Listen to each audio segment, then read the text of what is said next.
வினவுவோம் அறிவோம் 37. திருவாவடுதுறை ஆதீனம் 24வது குருமகா சன்னிதானம் ஸ்ரீலஸ்ரீ அம்பலவாண தேசிகரது பொன்னார் திருவடிகளை பணிவோமாக.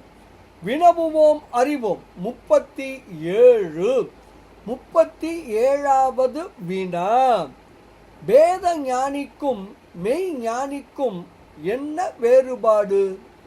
இவ்வினாவிற்கான விடையை பண்டார சாத்திரங்கள் தொகுப்பில் ஸ்ரீ அம்பலவாண தேசிகர் அருளி செய்த சித்தாந்த சிகாமணி எனும் அற்புத நூலின் 15வது திருப்பாடலின் மூலம் காணலாம். வேறுபாடு இன்றி முதல்வன் திருவடியில் கலந்து நிற்பவர்கள் மெய்ஞானிகள் ஆவார்கள். ஞாதிரு என்று சொல்லப்படும் காண்பவன், ஞேயம் என்று சொல்லப்படும் காணப்படும் பொருள், ஞானம் என்று சொல்லப்படும் காட்டும் அறிவு என திரிபுடி நிலையில் நின்று காண்பவர்கள் வேத ஞானிகள் ஆவார்கள்.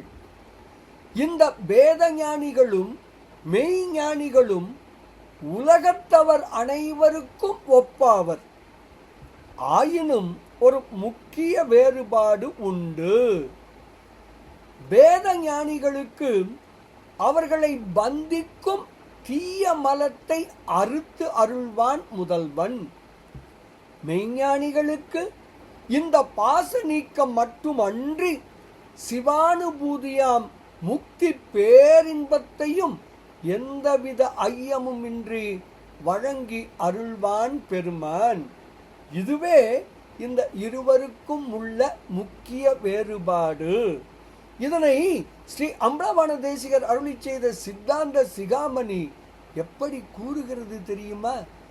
வேதித்தார் தங்களுக்கும் விண்ணமர தம் அடியில் சாதித்தாரார்க்கும் சரி ஏனும் வாதித்த தீய மலம் அறுப்பான் சேர்ந்தார் தமக்கு அடியை ஐயமர சேர்ப்பான் அரண் என்று ஸ்ரீ அம்பலவாண தேசிகர் தாம் அருளி செய்த சித்தாந்த சிகாமணி எனும் அற்புத நூலின் 15வது திருப்பாடலில் மிக தெளிவாக விளக்குகிறார். சரி, 37வது வினா என்ன? வேத ஞானிக்கும் மெய் ஞானிக்கும் என்ன வேறுபாடு? பதில் என்ன? வேத ஞானிக்கு பாச நீக்கத்தையும் மெய் ஞானிக்கு பாச நீக்கத்தோடு முக்தியையும் அருள்வான். இதுவே வேறுபாடு. முக்தி உணர்வோம், சிவனோடு ஒன்றுவோம், சிவானந்தம் நுகர்வோம். 24வது குருமகா சன்னிதானத்தின் பொன்னார் திருவடிகளை பணிவோமாக. சிவாய நம. திருச்சிற்றம்பலம்.